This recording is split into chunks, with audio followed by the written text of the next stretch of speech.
आचार्य प्रवर श्रवण भगवान महावीर स्वामी के चरणों में कोटि कोटि वंदन। जन जन की आस्था के केंद्र आचार्य प्रवर 1008 श्री विजयराज जी महाराज साहब के चरणों में शत नमन। सभी संयमशील चारित्र आत्माओं के चरणों में कोटि कोटि वंदन। प्राज्ञ जागरण मंगलम कक्षा 2 में आप सभी को मेरा सादर जय जिनेन्द्र। ज्ञान सीखने से पहले ज्ञान सीखने का पाठ बोलेंगे। आप सब हाथ जोड़कर आंखें बंद करें, कमर सीधी। जो जन श्रद्धा भाव से करे सूत्र का ज्ञान, ज्ञानावरणीय कर्म टले प्राप्त करे तद ज्ञान। तेरा ज्ञान अनंत है, मुझे ज्ञान की प्यास, केवल ज्ञानी मैं बनूं, यही है अंतिम आस। केवल दर्शी मैं बनूं, यही है अंतिम आस।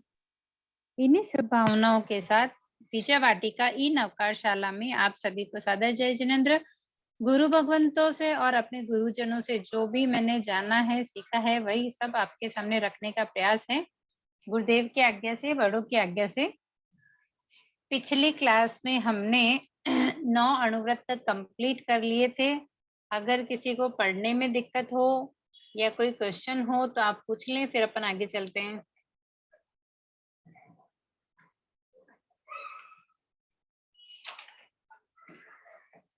ठीक है, तो फिर आगे चल रहे हैं। ओके, तो नेक्स्ट है 10वां देशावकाशिक। 10वां देशावकाशिक पहले उच्चारण करेंगे, फिर उसके शब्दों के अर्थ देखेंगे। 10वां देशावकाशिक व्रत दिन प्रति प्रभात से प्रारंभ करके पूर्वाधिक 6 दिशाओं में जितनी भूमिका की मर्यादा रखी हो, उसके उपरांत आगे जाने का तथा दूसरों को भेजने का पचखान। जाव अहोरंतम दुविहम तिविहेणम न करेमी न कार्वेमी मनसा वैसा कायसा, तथा जितनी भूमिका की हद रखी है उसमें जो द्रव्याधिक की मर्यादा की है, उसके उपरांत उपभोग परिभोग वस्तु को भोग निमित्त भोगने का पचखान। जाव अहोरंतम एक विहम तिविहेणम न करेमी मनसा वैसा कायसा एवं 10वें देशावकाशिक व्रत के पंच अय्यारा जानी अव्वा न सामारी अव्वा तम जाते आलूम। आणवण पाओगे पेसवण पाओगे सदाणु वाय रुआणु वाय भैया पुगल पक्केवे जो में देवस्यो अय्यारो कहो तस्मिच्छा में दुकड़म। फिर से इसका उच्चारण कोई करेगा क्या?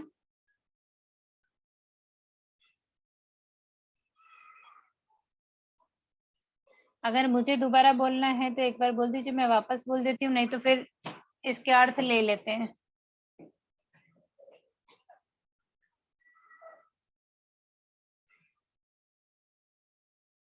ओके, शब्दार्थ में जाव यानी कि जब तक, अहोरंतम अहोरात्रि, अहोरात्रि यानी दिन और रात। आणवण पाओगे, ये 10वां व्रत है देशावकाशिक, जिसमें दिन में जब हम मॉर्निंग में जब हम उठते हैं तब पचखान लेते हैं, जिसमें 6 दिशाएं आती है, मतलब भूमिका की हद रख के जो जहां जहां जितना अपने को जाना है उसकी मर्यादा करते हैं। उसके उपरांत दूसरों को भेजने का पचखान करते हैं। जैसे कि मैं मीरा रोड में रहती हूँ तो मैं कहूंगी मैं मीरा रोड के अंदर 2 किलोमीटर 5 किलोमीटर तक उससे आगे जाऊंगी नहीं, और बाहर किसी को मैं भेजूंगी नहीं, तो उसका पचखान है। जाओ और अंतम, ये जो पचखान हम लेते हैं ये सिर्फ जब तक दिन और रात यानी कि 24 आवर्स के लिए ही होते हैं। दुविहम तिविहणम 2 करण और 3 योग से जितनी भूमिका की हद रखी है, मतलब जो भी भूमिका का नियम हमने लिया है कि भाई इतने इतने किलोमीटर जाएंगे या इससे आगे नहीं जाएंगे, उसके उपरांत द्रव्याधिक की मर्यादा की हो, प्लस उपभोग परिभोग वस्तु को भोग निमित्त भोगने का पचखान, यानी कि जो वस्तु एक बार यूज आती है, जो बार बार यूज आती है, जिसको जो भोगने के निमित्त है, उसको भोगने का पचकाण है। चाव अहोरंतम यानी कि जब तक दिन रात है, एक भी हम त्रिविहणम, एक करण और 3 योग से। एवं 10वें देशावकाशिक व्रत के पंचअय्यारा, जो 10वां व्रत है उसके 5 अतिचार है जो जानने योग्य है किंतु आचरण करने योग्य नहीं है। वह इस प्रकार है। आणवन पाओगे यानी कि नियमित सीमा की वस्तु, नियमित सीमा के बाहर की वस्तु मंगवाई हो। पेसवण पाओगे, नियमित सीमा के बाहर की वस्तु भिजवाई हो, या नौकरी आदि किसे भिजवाया हो, मतलब आप नहीं गए हो लेकिन किसी नौकर वगैरह को भेजकर और वो काम करवाया हो। सदानुवाय, खांसी आदि शब्द करके चेताया हो, किसी भी तरह से मतलब एक्शन किया हो और उनको बताया हो कि भाई ये काम है। रुवाणुवाय, अपने भाव प्रकट किए हों, सिर्फ भावों से ही बताया हो, मतलब कुछ भी नहीं है कि भाई अपन बोले भी नहीं, कुछ भी नहीं, सिर्फ भाव से बताया हो कि भाई यहाँ ऐसा करना है। भैया पुक्कल पक्के हुए, कंकर आदि फेंक कर दूसरों को बुलाया हो। ये 5 अतिचार है 10वें देशावकाशिक यानी कि 10वां व्रत जो है उसके ये 5 अतिचार है। आणवन पाओगे, पेसवण पाओगे, सदाणुवाय, रुवाणुवाय, भैया पुक्कल पक्के हुए। तो ये 10वां देशावकाशिक जो व्रत है, 6 दिशाओं की जितनी भूमिका का हम प्रमाण करते हैं, उसके आगे स्वयं जाकर या किसी को भेजकर दिन रात में 1 कर्ण, 2 कर्ण, 3 योग से 5 आशा सेवन का पचकाण करते हैं। वैसे ही जो परिणित भूमि है, जितने द्रव्य का परिमाण किया है उसके उपभोग परिभोग यानी कि 6ठा और 7वां व्रत है उसमें जो पचकाण आए हैं, इसके इस 10वें अणुव्रत के अंदर वो दोनों भी इंक्लूड है, क्योंकि उपभोग परिभोग 7वां था ना, तो 7वां भी यहाँ पर मतलब मिक्स हो जाता है। 10वां करते हैं तो 6ठा और 7वां दोनों उसके साथ चले जाते हैं। और 1 कर्ण 3 योग से प्रत्याख्यान करते हैं, जिसके 5 अतिचार हमने बताया भी जानने योग्य किंतु आचरण करने योग्य नहीं।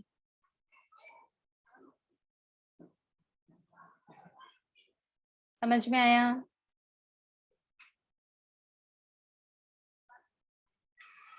कुछ पूछे या आगे चले?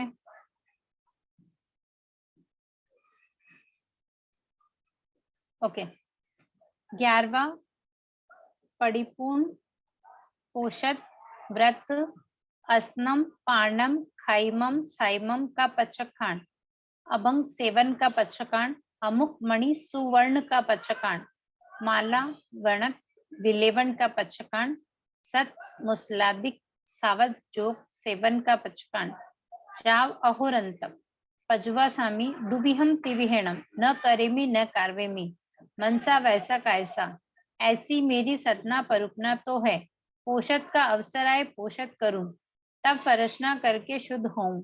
एवं 11वें प्रतिपूर्ण पोषद व्रत के पंच अय्यारा जानियवा न सामरियवा समझाते आलो, अपड़ी लेहिए दुप्पड़ी लेहिए सेजा संतार ए, अपमज्यम दुपमज्य सेजा संतार ए, अपड़ी लेह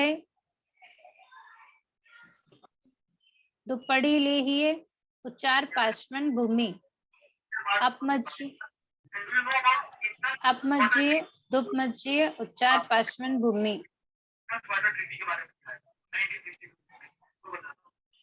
पोसह समम अणु पालनया जो में देवस्यो अय्यारो कहो तस नच्छामि दुक्कडम।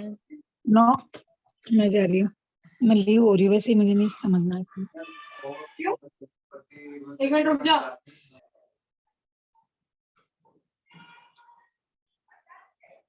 एक बार फिर से दोहरा रही हूँ। 11वां परिपूर्ण पोषद व्रत अस्नम पार्णम खाइमम साइमम का पचकाण, अभंग सेवन का पचकाण, अमुक मणि स्वर्ण का पचकाण,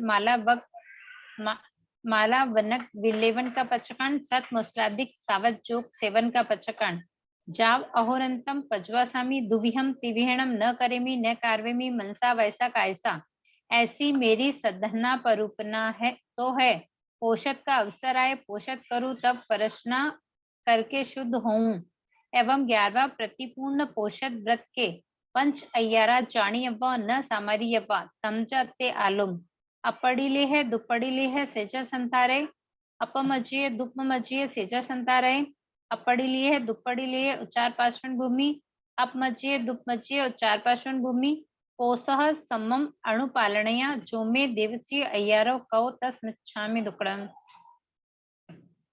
11वां परिपूत 11वां है जो पोषद के बारे में है। परिपूर्ण यानी प्रतिपूर्ण, पोषद व्रत यानी आत्म गुणों का विशेष पोषण करने वाले, जो आत्मा के गुण है उसका पोषण करने वाले।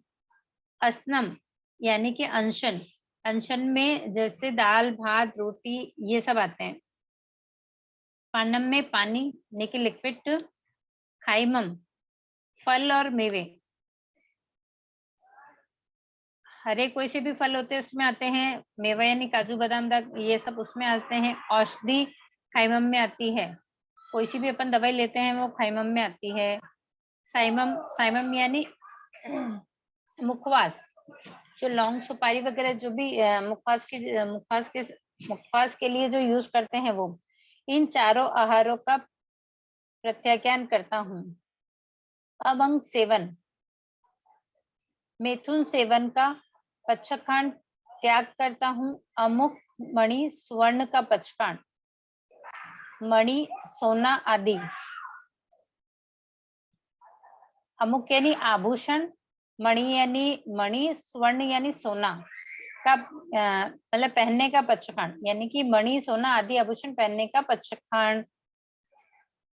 माला वर्णक विलेवन, माला यानी माला ही होती है। वर्णक यानी सुगंधित चूर्ण, सुगंधित फूल जो होते हैं फूल माला पहनने का। तथा विलेपन यानी चंदन आदि का विलेपन, विलेपन यानी विलेपन करना, यानी कि माला वक मिच्छामि दुक्कडम, माला वर्णक विलेपन का पचखंड यानी सुगंधित पूर्ण, मतलब सुगंधित जो चीजें हैं जैसे फूलमाला वगैरह जो सुगंधित है वो, और चंदन आदि का जो लेपन हम करते हैं वो, उन सबका प्रत्याख्यान करता हूँ।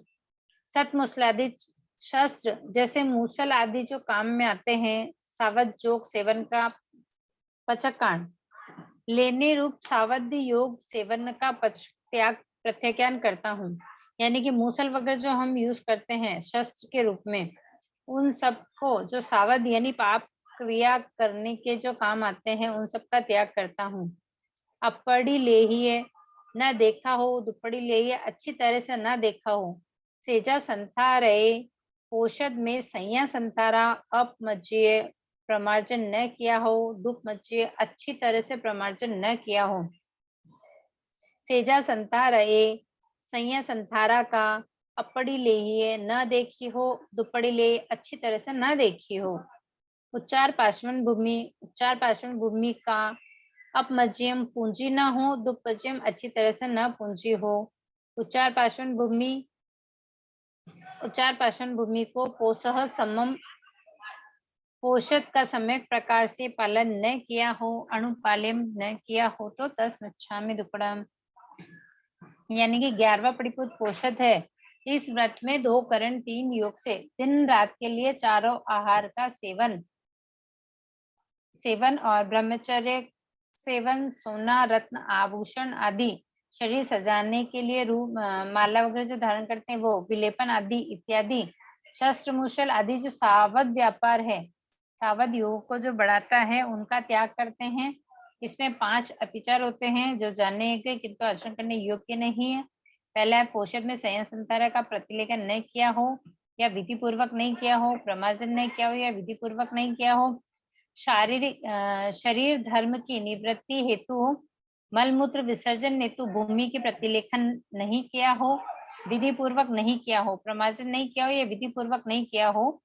विधि पोषक का विधि व्रत पालन नहीं किया हो। ऐसे में अगर किसी अतिचार का सेवन किया हो तो उसका पाप निष्फल हो। जब हम पोषक, हाँ जी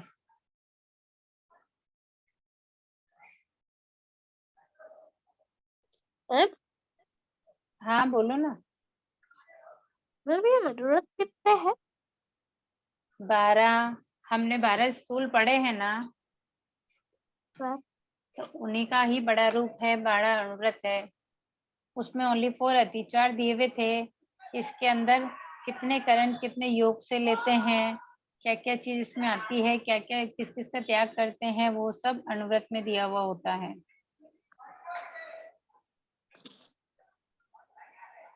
तो 12 अनुव्रत में से अभी हमने जो पढ़ा वो 11वां अनुव्रत था पोषद का, जो हम महाराजा के यहाँ जाके स्थानक में जब रहता है ना कि रात को 1 रात का अपन पोषद करते हैं। Yes ma'am. कभी गए हो पोषद Yes, किया ma'am. है कभी? Yes ma'am. तब इन सब चीजों का जो चीज हमने यहाँ पढ़ी है ना, उन सब का हमें ध्यान रखना चाहिए। जो अतिचार लगते हैं उनसे बच के रहेंगे, अतिचार नहीं लगेंगे तो ही हम अपनी आत्मा को तार पाएंगे। मैम हम महाराज सामायिक को संवर लेते कि क्या हुआ? सामायिक महाराज साहब सामायिक पे संवर लेते हैं कि सामायिक पाल के संवर लेते हैं? महाराज साहब तो एक ही बार लेते हैं, महाराज साहब सामयिक पालते ही नहीं है। उनकी जो सामयिक होती है वो या जीवन होती है, मतलब जीवन पर्यंत के लिए होती है। तो फिर मैम वो संवर कैसे लेते हैं? वो संवर लेते ही नहीं है ना बेटा। उनकी जो सामयिक है ना, हम सामयिक कैसे लेते हैं कि भाई 48 मिनट के लिए एक समय के उपरांत का पचकांड, तो एक समय आते हैं हम पार के फिर अपने काम में लग जाते हैं। पर महाराज साहब जो दीक्षा लेते हैं ना, तब जो सामयिक लेते हैं तो वो पूरे जीवन पर्यंत के लिए होते हैं, उनके हमेशा सामयिक ही रहती है।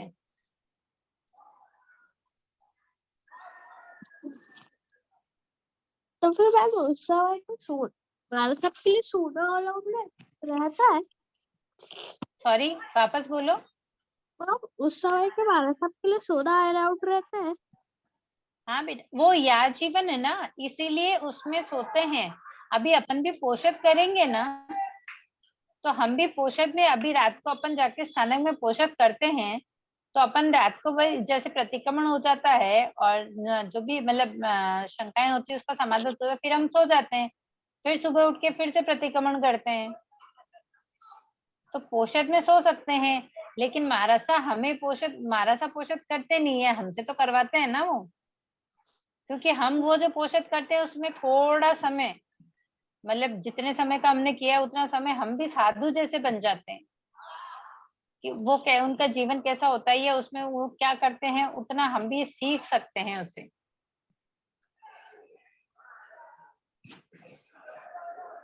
ओके, नहीं समझ में आया? फिर से बोलूं? आपकी आवाज नहीं आ रही बच्चा क्लियर। थोड़ी सर्दी हो रही है इसीलिए। ओके, वापस बोलूं, समझाऊं या आगे चलूं, ऐसा पूछ रही हूँ। अब आगे चलते हैं। ओके,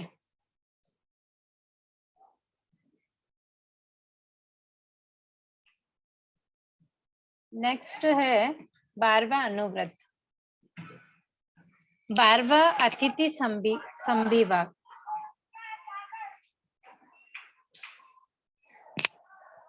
व्रत सम्णे निकंथे फासुये अस्नि चेणम असन पाण खाइम साइम। हमने जो 11वां पढ़ा था उसमें था असनम पाणम खाइमम साइमम, और यहाँ ऊपर बिंदी नहीं है, तो इसका ध्यान रखेंगे पढ़ने के लिए। 12वां अतिथि संविभाग व्रत सम्णे निगंते फासुय असनी जेणम असन पान खाइम साइम वत्त पडिकह कम्मल पाय पुचनेनम पडिहारिय फीड फलक सेजा संथार एणम ओसह भेसज्जेनम पड़ी लाभे माणे विहरामी। ऐसी मेरी सदना परुपना तो है, साधु साध्वी का योग मिलने पर निर्दोष दान दूं, तब फरशना करके शुद्ध हों। एवं 12वें अतिथि संविभाग व्रत के पंच अय्यारा जानी अव्वा न सामारी अव्वा तम जाते आलोम सचित निखेवणिया सचित पिहणया कालाई कम्मे पर ववसये मच्छरियाय जो में देवस्यो अय्यारो कौ तस्मिच्छामि दुक्कडम। अतिथि संविभाग, अतिथि का मतलब जिनके आने की तिथि तय न हो, मतलब जिसका हमें पता ही नहीं हो कि वो आने वाले हैं, जो अचानक से आ जाए वो अतिथि है। तो बारवा जो है वो साधु संतों के लिए है, क्योंकि महाराज साहब तो हमको बताते ही नहीं है कि वो कब आएंगे कैसे आएंगे, वो तो बस जब उनके गोचरे का समय होता है तब वो किसी के भी घर पे जाते हैं गोचरी के लिए। वो अपने को थोड़ी बोलते कि आज हम आपके घर गोचरी लेने आने वाले हैं। तो इस तरह वो अतिथि है, क्योंकि उनके आने का समय तिथि कुछ भी नियत नहीं होता है। संविभाग व्रत, उन्हें विधि से अनशन आदि का कुछ भाग देने रूप व्रत है।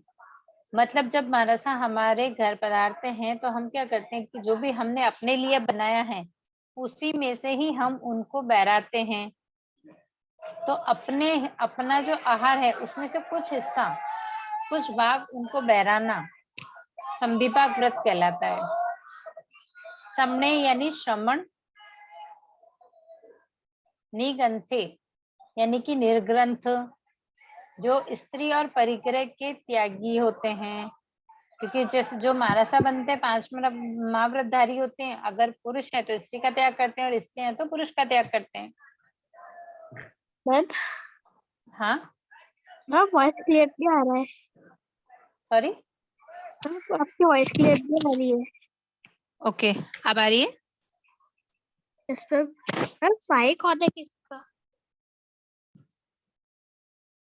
किसी का माइक ऑन नहीं है, मेरे यहाँ पीछे से ही थोड़ा डिस्टरबेंस है, पीछे गार्डन है तो बच्चे खेल रहे हैं तो शायद उनकी वॉइस आ रही है आपको।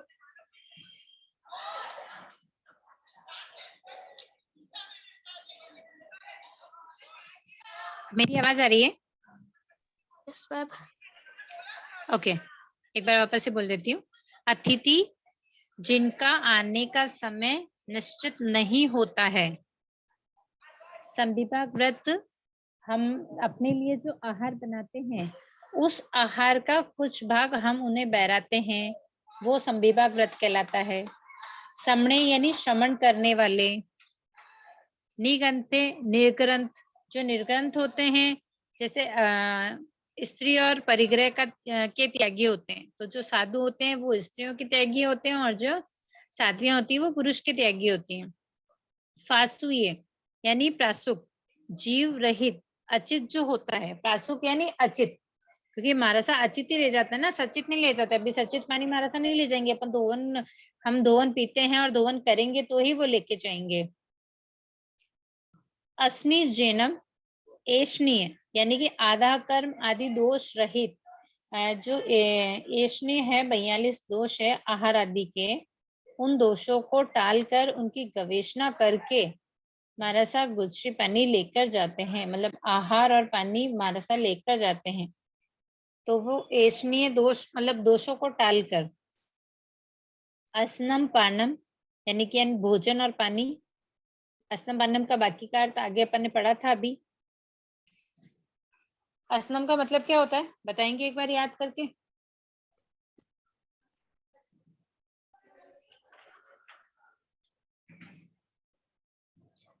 असनम यानी भोजन, भोजन के अंदर जैसे दाल रोटी जो भी होती है वो असनम में आती है। पानम यानी पानी, तो भोजन और पानी।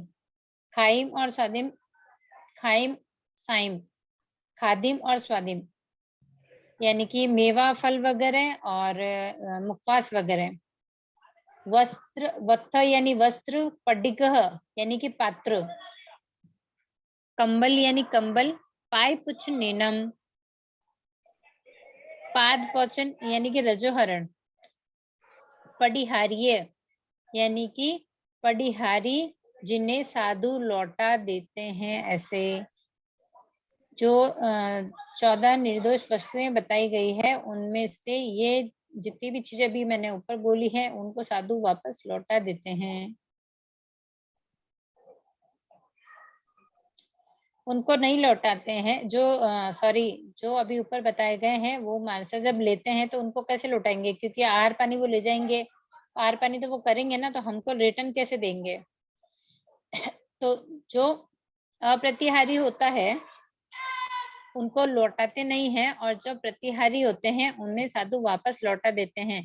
तो प्रतिहारी जो है वो कौन सा है, फीट फल्लग यानी कि चौकी पाटा, सेजा संतारिणम पोषकशालाएं। जैसे मारसा आए तो मारसा को जैसे चौकी चाहिए होती है, पाटे पे मारसा बैठते हैं तो उसके आगे लेते हैं, लेकिन जब जाते हैं तो वो वहीं छोड़ के जाते हैं। पोषशाला जिसके अंदर मारसा मतलब जहाँ मारसा रुकते हैं उसकी मारसा आज्ञा लेते हैं, और जब उनको बिहार करना होता है तो वो वापस आज्ञा वापस उनको मतलब सौंप के जाते हैं, तो भाई हमने आज्ञा ली थी और अब हम वापस बिहार कर रहे हैं। संथारेणम तृण आदि का आसन, यानी कि पुट्ठे वगैरह जो यूज करते हैं उनके जो आसन बनाते हैं वो सब भी मारसा वही वापस लौटा देते हैं। ओसह औषध यानी कि एक द्रव्य वाली, एक द्रव्य का मतलब है जैसी हर्डे वगैरह जो होती है, चूरन जिसको बोलते हैं हर्ड, वैसी चीजें। बेसेजनम यानी कि अनेक द्रव्य वाली, बहुत सारी चीजें मिलकर जो बनी हो, कैसी भी दवाई वगैरह है, कोई भी किसी भी प्रकार की औषधि है वो।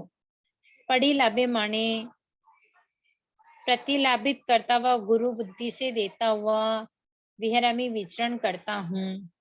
सचित निखणया अचित वस्तु सचित पर रखी हो, सचित पिहणया अचित वस्तु सचित से ढकी हो। काला ई कम्मे साधुओं को भिक्षा देने का समय टाल दिया हो, पर वव से अपनी वस्तु को दूसरों की कही हो। मच्छरियाए ईर्षा भाव से दान दिया हो। ये अतिचार थे 5 जिनको जानने योग्य है किंतु आचरण करने योग्य नहीं। सचित निखेणया सचित पिहेणया कालाई कमे पर व्यवसाय मच्छरियाए, मतलब ये 12वां अतिथि संविभाग है। जो साधु निर्ग्रंथ होते हैं उनका योग प्राप्त होने पर, मतलब जब हमें अवसर मिले हमारे साथ पधारे तब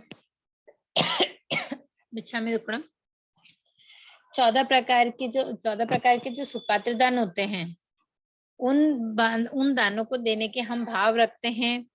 तो इनमें जो 5 अत्याचार बताए अभी मैंने कि 5 अत्याचार जो जानने के कितना आचरण करने योग्य नहीं है, मतलब श्रवण को जो ग्रहण करने योग्य है, अचित चीज को सचित पर या सचित को अचित से स्पर्श किए या उनको ढका है, या जैसे अगर मानसा आ रहे हैं और मतलब भोजन का समय टालकर भोजन बनाना या साधुओं को आमंत्रित करना।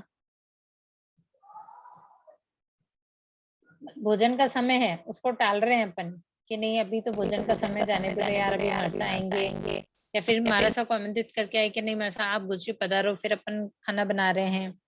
या आपकी कोई चीज है और आपने जब मारसा मतलब उन्होंने पूछा तो आपने ये कह दिया कि नहीं ये तो मेरी नहीं है, ये तो किसी और की है। तो ऐसी चीज तो हमारे जो चीज आपकी होगी अगर उनको रिक्वायरमेंट होगी तो वो वही चीज लेंगे जो आप अपनी चीज बहराओगे, किसी और की लेके वो नहीं बहराएंगे, मतलब किसी और की चीज वो नहीं लेंगे। तो चीज आपकी है लेकिन आपको उनको देना नहीं था इसलिए आपने ये बोल दिया कि नहीं ये चीज मेरी नहीं है, तो ऐसा करना नहीं। और ईर्ष्या भाव से दान दिया हो, अगर मैंने ऐसा कोई अत्याचार का सेवन किया हो तो उसका पाप निष्फल हो। आज 12 तक कंप्लीट हो गए हैं। मैम हाँ जी। मुझे कच्चा पानी और गर्म पानी सॉरी वापस बोलो। कच्चे पानी में अगर अपन पीते हैं तो सिर्फ पानी के बनता है, और अगर अपन गर्म पानी पीते हैं तो अग्नि वायु और पानी तीनों के जीव मरते हैं, तो ज्यादा ज्यादा पाप किसमें लगेगा। कच्चे पानी को अचित करने के लिए कुछ तो करना ही पड़ेगा ना बेटा। तो फिर मैम सचित को उसको तो अचित करना है, सचित को अचित करना है। अपन सचित पानी पी रहे हैं तो उसमें बहुत पाप लग रहा है क्योंकि एक बूंद में बहुत सारे अनंत जीव होते हैं। फिर मैम अगर अपन गर्म पानी में तो उसमें अग्नि और वायु का भी तो जीव मरते हैं वो पानी के साथ प्रोसेसर में। है इसलिए हम उसको कर रहे हैं। गर्म करने के बाद वो अचित हो जाता है तो फिर उसमें जीव रहता ही नहीं है, पानी के जीव भी नहीं रहते हैं उसमें। फिर वो ज्यादा पाप किसमें लगे? कच्चे पानी में। हम कच्चा पानी पीते हैं तो मैंने क्या बोला, एक बूंद के अंदर अनंत जीव होते हैं। तो कच्चा पानी पीते हैं अपन, जितना ज्यादा गिराते हैं, इसीलिए तो मर्यादा रखी जाती है ना कि भाई पानी जितना पीना है उतना ही लेना है, उसको लेके फिर बाहर क्यों गिराना है। पानी की मर्यादा इसीलिए की जाती है क्योंकि कच्चा पानी अपन बहुत सारा यूज करते हैं, नहाने में करते हैं, फिर हाथ धोने में करते हैं, ऐसे बहुत सारा पानी अपन यूज करते हैं, वेस्ट में नल चला के छोड़ देते हैं। उतना पानी जो वेस्ट होता है उस सब का बहुत सारा पाप अपने को लगता है। करते हैं ना, सिर्फ पीने के लिए अपन चाहे दोवन पानी बना लेते हैं या गर्म पानी अपन कर लेते हैं तो उतना अपन पी लेते हैं, लेकिन बाकी जो अपन यूज करते हैं वो सब कच्चा पानी ही होता है।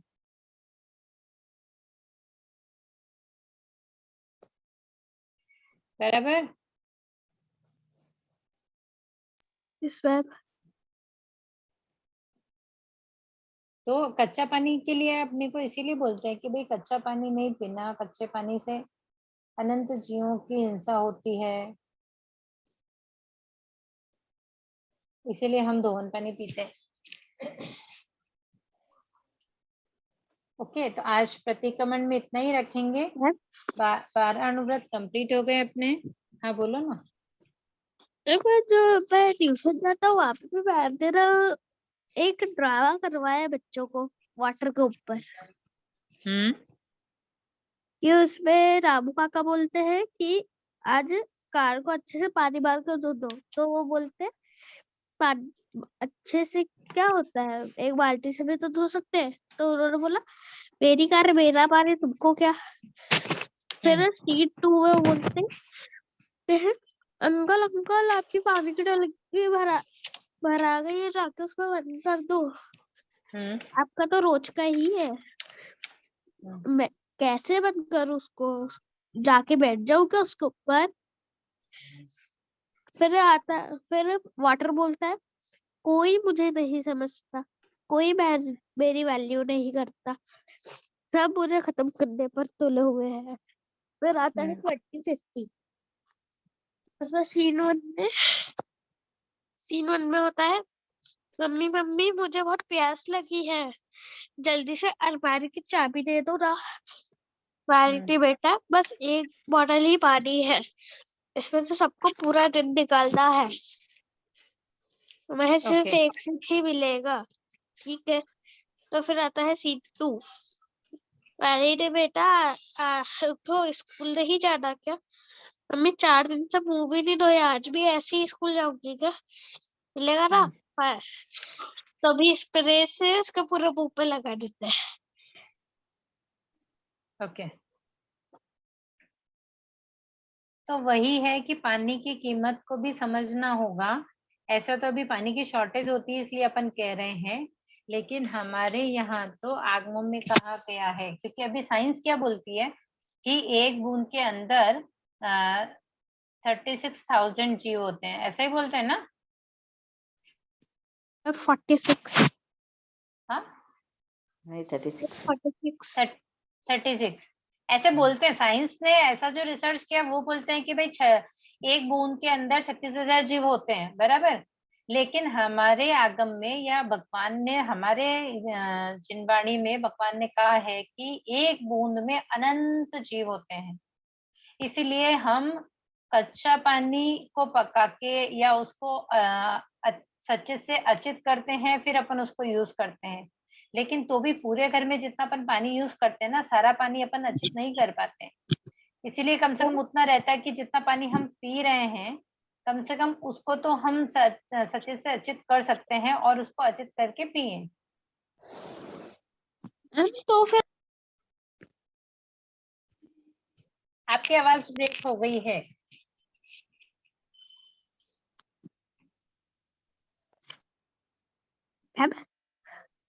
हाँ बोलो ना।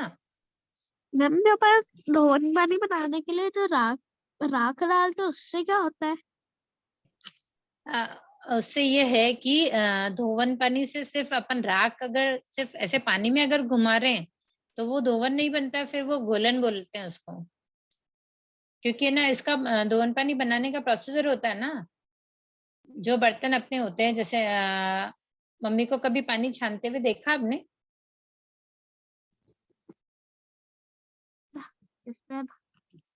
देखा ना? तो मम्मी जब पानी छानती है तो ऊपर जैसे अपन जो ग्लासेस यूज करते हैं, ऊपर जो ढक्कन होता है, लोटा होता है, वो जो होते हैं ना, वो सब गंदे नहीं होते हैं, मतलब ऐसे चिकने और ऐसे नहीं होते हैं। तो उन सबको है ना पानी से मांज के और फिर एक बड़ी तपेली में पानी लेकर उससे वॉश करके, मतलब उस पानी से वॉश करने के बाद वो जो पानी होता है ना, उस पानी को हम मटकी में छानते हैं। तो इस प्रोसीजर से उस धोवन पानी को बनाना होता है, वो भी 48 मिनट में। जब उसका धोवन पानी कब बनता है? जब उसका गंध, रस, स्पर्श सब बदल जाते हैं, उसका टेस्ट चेंज हो जाता है, तब वो धोवन में कन्वर्ट हो जाता है। और जब सचित को अचित कर देते हैं तो जीव हिंसा होती है, लेकिन फिर से उत्पन्न नहीं होते हैं उसके अंदर जीव। अभी अपन कच्चा पानी अपन ने रखा है, ठीक है, उसके अंदर अभी भी जीव है और भी उत्पन्न होते रहेंगे। लेकिन अगर अपन ने धोवन किया पानी को, तो उसके बाद उसकी जो काल मर्यादा है, तब तक उसके अंदर जीवों की उत्पत्ति नहीं होती, इसलिए अपन धोवन करके पानी को पीते हैं।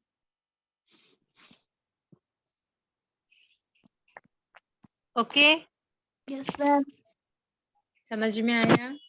Yes ma'am. आगे चले अपन। Yes ma'am. तो मैंने भगवान महावीर स्वामी के बारे में आपको बता दिया था, जितना कल मतलब पिछली क्लास में पढ़ाया था। अब आगे का हम पढ़ रहे हैं।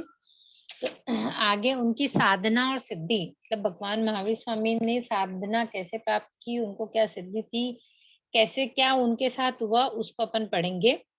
तो भगवान ने क्रियावाद, अक्रियावाद, अज्ञानवाद और विनयवाद आदि सभी वादों को जाना। ये जितने भी वाद थे ना, उन चीजों को जाना, मतलब कौन सी चीज कैसे क्रिया करेगी, इसकी अक्रिया है, ये अज्ञानता है, या इसका विनय करने से ऐसा होता है। इस तरह के जो विवाद थे, जो वाद थे, उन सबको जाना और फिर उन्होंने अपना मार्ग चुना। वे स्वयं संबुद्ध थे, मतलब वे खुद जानकार हो गए थे। भगवान निर्गंत बनते ही अपनी जन्मभूमि से चल पड़े। हेमंत ऋतु थी, भगवान के पास केवल एक दिव्य दुष्य वस्त्र था। भगवान के पास जब उन्होंने दीक्षा ली तो सिर्फ एक वस्त्र था, देव दुष्य वस्त्र। भगवान ने नहीं सोचा कि सर्दी में मैं क्या वस्त्र पहनूं। वे कष्ट सहनशील थे, मतलब कष्टों को सहन करने वाले थे। 13 महीनों तक वह वस्त्र भगवान के पास था। अब जैसे कोई आपसे पूछे कि भगवान महावीर स्वामी के पास जब उन्होंने दीक्षा ली, उसके कितने वर्ष, मतलब कितने महीने या कितने समय तक उनके पास वस्त्र थे, तो 13 महीनों तक वस्त्र भगवान के पास थे। कौन से वस्त्र थे उनके पास? देव दुष्य वस्त्र। एक ही वस्त्र था, देव दुष्य वस्त्र जो था वही एक उनके पास था। और फिर उसे छोड़कर भगवान अचल हो गए, पूर्ण असंग्रही थे। मतलब उन्होंने 13 महीने बाद वो जो वस्त्र उनके पास थे उनको भी उन्होंने छोड़ दिया, वो परिग्रह के रूप में जो उनके पास था उनको भी छोड़ दिया। फिर वो सिर्फ बिना परिग्रह वाले हो गए। भगवान पहर पहर तक किसी लक्ष्य पर आंखें टिकाकर ध्यान करते। उस गांव के बाल बच्चे उधर से आते जाते या निकलते उधर तो भगवान को देखते और हल्ला मचाते। अभी अगर कोई एकदम ध्यान में बैठा हो लेकिन उनकी आंखें खुली हो, अगर वो एक टक किसी चीज को देख रहे हैं, और ऐसे बच्चे होते हैं जो उनको बार बार उनके पास में आते हैं, चिल्लाते हैं। अगर हम अगर ऐसे ध्यान में बैठे हैं और कोई हमारे पास आके शोर करे या कोई टीवी चला दे, तो क्या हम ध्यान कर पाएंगे? नहीं कर पाते, हमारा ध्यान भंग हो जाता है। लेकिन भगवान ऐसे नहीं थे, उनको कितने ही करते थे फिर भी उनका मन इतना स्थिर था कि वो कितना भी शोरगुल होता था तब भी वो ध्यान में लीन ही रहते थे। और भगवान को प्रतिकूल कष्टों की भांति अनुकूल कष्ट भी सहने पड़े। अगर कुछ प्रतिकूल परिस्थितियां थी तो उनके अनुकूल परिस्थिति कष्ट भी उनको आए। भगवान जब किसी जनाकिन बस्ती में ठहरते, सौंदर्य के लालसा से अनेक मतलब किसी भी अगर बस्ती के आसपास में अगर भगवान रुकते थे, तब है ना वहाँ मतलब उनका सौंदर्य ऐसा था कि उसको देख के कोई भी उन पर मोहित हो जाता था। और भगवान की फिर साधना जो थी उसमें बाधा परहेज करने लगते थे। लेकिन वे तो सिर्फ आत्मलीन ही रहते थे। तो साधना के लिए वे एकांतवास और मौन ये आवश्यक था। क्योंकि अगर वो बस्तियों में रुकते, ऐसे लोग अगर मोहित हो जाएंगे, अभी जैसे भगवान थे, अगर स्त्री ऐसे मोहित हो जाएगी और मतलब उनके पीछे पड़ जाएगी, तो फिर वो कैसे साधना करेंगे और अपनी आत्मा को कैसे तिराते। तो उन्होंने साधना के लिए एकांतवास और मौन ये आवश्यक है, ऐसा जानना और ऐसा किया। जो पहले अपने को न साधे वह दूसरों के हित नहीं साध सकते। मतलब पहले हम स्वयं को बदलेंगे तो ही हम दूसरों को बदल पाएंगे। अभी जैसे मैं हूँ, मैं बोलूं कि नहीं, आराध्य को गुस्सा बहुत आता है, लेकिन पहले मुझे तो पता पड़े कि मुझे कितना गुस्सा आता है। आराध्य उदाहरण दिया है मैंने, अपने दिल पे मत लेना। मैम उदाहरण सही है। मीन्स अगर मैंने कहा कि आराध्य ये काम करो, आराध्य तो करे, लेकिन पहले तो मुझे अपने आप पे तो लागू करना पड़ेगा ना। जो चीज मैं अपने पे लागू नहीं कर सकती, वो दूसरों को कैसे सिखा सकती हूँ। तो स्वयं अपूर्ण पूर्णता का मार्ग नहीं दिखा सकते। मतलब जो पहले खुद का करेंगे वही दूसरों को साध सकते हैं। इसके अलावा सोचे कि दूसरों को ही करेंगे, हम कुछ नहीं करेंगे, तो ऐसा नहीं कर सकते। भगवान गृहस्थों से मिलना जुलना छोड़ ध्यान करते रहे, पूछने पर भी नहीं बोलते। कई आदमी भगवान को मारते पीटते, किंतु उन्हें भी कुछ नहीं कहते हुए भगवान वैसी कठोर चर्या में रम गए जो सबके लिए सुलभ नहीं था। मतलब अगर कोई कुछ पूछता, अभी हम करते हैं ऐसा, अगर हमसे कोई कुछ पूछे या हम किसी से कुछ पूछें और वो रिप्लाई नहीं करे, तो हमको गुस्सा आता है ना। तो गुस्सा आने पे जो रिप्लाई हम करते हैं या जो गुस्सा हम दिखाते हैं, वैसा ही भगवान के साथ भी होता था। जब वो मौन हो गए थे, लोग उनसे कुछ भी पूछते थे तो वो जवाब नहीं देते थे, क्योंकि वो ध्यान में लीन रहते थे। तो लोग उनके साथ मतलब बहुत असभ्य भाषा यूज करते थे, उनको कठोर मतलब कष्ट देते थे, उन पे पत्थर फेंकते थे, इस तरह उनकी मतलब। लेकिन भगवान उनमें से किसी की भी परवाह नहीं करते थे और बस अपनी व्यवहार दृष्टि से उनका जीवन चला रहे थे। उनको कोई नृत्य है या गीत है, जरा से भी नहीं ललचाते थे। और मतलब लड़ाई झगड़े जो होते हैं ना, पहले युद्ध वगैरह होते थे, तो दंड है, मुष्टि, ऐसे युद्ध आदि लड़ाइयों को देखने की उत्सुकता भी नहीं होती थी उनको, क्योंकि वो आत्मा में लीन हो रहे थे। उनको वो समझ आ रहा था कि पहले मुझे अपनी आत्मा को साधना है। और भगवान स्त्री कथा, भक्त कथा, देश कथा, राज कथा, ये जो भाग इनमें भी भाग नहीं लेते थे। मतलब जो कथाएं हैं 4 प्रकार की बताई गई है, उसमें भी किसी में भी भगवान न अपनी राय देते थे और न ही उसमें जाकर इंटरफेयर कर देते हैं। उन्हें मध्यस्थ भावों से टाल देते थे। वे सारे कष्ट, अनुकूल प्रतिकूल और जो साधना पूर्ण को विराम है, मतलब ऐसे जो अनुकूल भी है प्रतिकूल भी है, कैसे भी उनको कष्ट आए, उन्होंने अपनी साधना में रमकर उन सबको सहन किया, क्योंकि उनका लक्ष्य मोक्ष की प्राप्ति थी। भगवान ने विजातीय उद्गल आसक्ति को न शरण दी और न ही उनकी शरण ली। किसी भी चीज की आसक्ति न तो उन्होंने की और मतलब न तो वो उनकी शरण में गए कि नहीं मुझे ये चाहिए, और नहीं किसी ने दी तो उसको स्वीकार किया उन्होंने। सिर्फ निरपेक्ष भाव से वे जीते रहे। भगवान श्रमण बनने के 2 वर्ष की अपेक्षाओं को ठुकराने लगे। मतलब जब भगवान ने दीक्षा ली 30 वर्ष की उम्र में, लेकिन 28 वर्ष की उम्र में जब उनके माता पिता का काल हो गया था, तब उनके भाई से जब आज्ञा ली, तो उनके भाई ने उनसे निवेदन किया और वो 2 साल घर में ही रहे थे। लेकिन घर के अंदर भी उन्होंने श्रमण धर्म का पालन किया, सजीव पानी छोड़ दिया, मतलब कि सचित पानी का त्याग कर दिया, अचित पानी यूज करते थे और अकेलापन देखने लगे थे। क्रोध, मान, माया, लोभ आदि ज्वालाओं को शांत कर डाला था। उन्हीं उसी समय, मतलब घर में रहते हुए भी, परिवार के साथ रहते हुए भी उन्होंने ये सब किया। तो जब उन्होंने दीक्षा ली, तब क्रोध कषाय जो थे उनके कम हो गए थे, शांत हो गए थे। दोन पानी तो पहले से ही पीते थे, मतलब कच्चा पानी उन्होंने छोड़ दिया था। तो इस तरह सम्यक दर्शन का जो रूप है वो निखर आया था, मतलब उनमें दिखता था कि हाँ सम्यक दर्शन है। पौद्गलिक अवस्थाएं हिल गई थी उससे। भगवान ने मिट्टी, पानी, अग्नि, वायु और वनस्पति और चर जीव का अस्तित्व जाना, उन्हें सजीव मानकर उनकी हिंसा से विलग्न हो गए। जो भी था, पृथ्वी काय, अप काय, तेव काय, वायु काय, वनस्पति काय, त्रस काय, उन जीवों को उन्होंने समझा और ये मानकर कि वो ये सब सजीव है। तो जहाँ हिंसा होती है या जैसी हिंसा होती है उन सब से वो बचने की कोशिश करते थे और बच जाते थे। तो भगवान ने संसार के उपादान को ढूंढ डाला।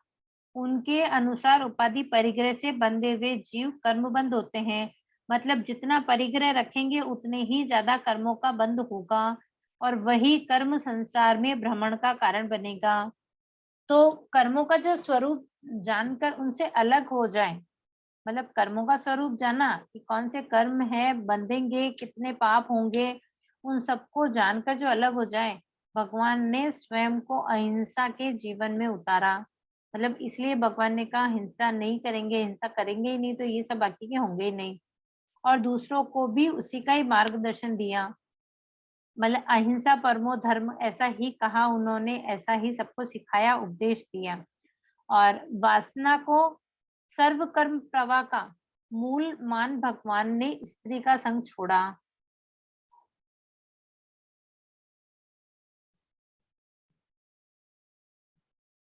और अहिंसा और ब्रह्मचर्य ये दोनों साधन के आधारभूत तत्व हैं। अहिंसा अवैर साधना है, ब्रह्मचर्य जीवन की पवित्रता है। अवैर भाव के बिना आत्म साम्य की अनुभूति और पवित्रता के विकास में मार्गदर्शन नहीं हो सकता। इसलिए भगवान उन पर बड़ी सूक्ष्म दृष्टि से मनन किया। मतलब अहिंसा है, ब्रह्मचर्य है, इन सब पर भगवान ने बहुत बहुत मतलब सूक्ष्म रूप से, बहुत छोटे छोटे रूप से उन पर गहन विचार किया, उन पर मनन किया, कैसे हो सकता है, क्या हो सकता है। तो भगवान ने देखा बंध कर्म से होता है, जिन्होंने पाप को ही नहीं और उसके मूल को भी उखाड़ फेंका। मतलब पाप करोगे आपके कर्म बंधेंगे, तो ऐसा करना ही नहीं है, इसलिए उन्होंने अहिंसा और ब्रह्मचर्य को मूलता प्रदान की। भगवान अपने लिए बनाया हुआ भोजन नहीं लेते, वे शुद्ध भिक्षा द्वारा अपना जीवन चलाते। आहार का विवेक करना हिंसा और ब्रह्मचर्य इन दोनों ही दृष्टि से महत्वपूर्ण है। ओके, आज इतना ही रखते हैं मैम क्योंकि हमारी हाँ मैम स्टार्टिंग में भी यहाँ पे 3% ही था और अभी भी 3 है। हाँ, क्योंकि प्रतिक्रमण था तो प्रतिक्रमण में सबने जिसको पढ़ना था पढ़ा। अभी ये स्टोरी है, थोड़ी थोड़ी सी बोरिंग जैसी लगती है ना, इसलिए। मैम लास्ट तक पर से पहले है यहाँ पे। बिल्कुल, उसके लिए आपका बहुत बहुत आभार कि आपने स्टार्टिंग से लेकर लास्ट तक इस क्लास को अटेंड की। ठीक है, तो आज इतना ही रखेंगे और हम कृतज्ञता व्यक्त करेंगे।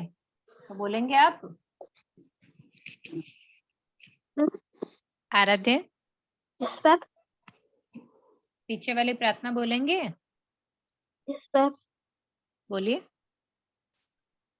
जिनवाणी के विरुद्ध कुछ भी कहने में आया हो तो मिच्छामि दुक्कडम। हाँ जी, बोलिए। गुरुवर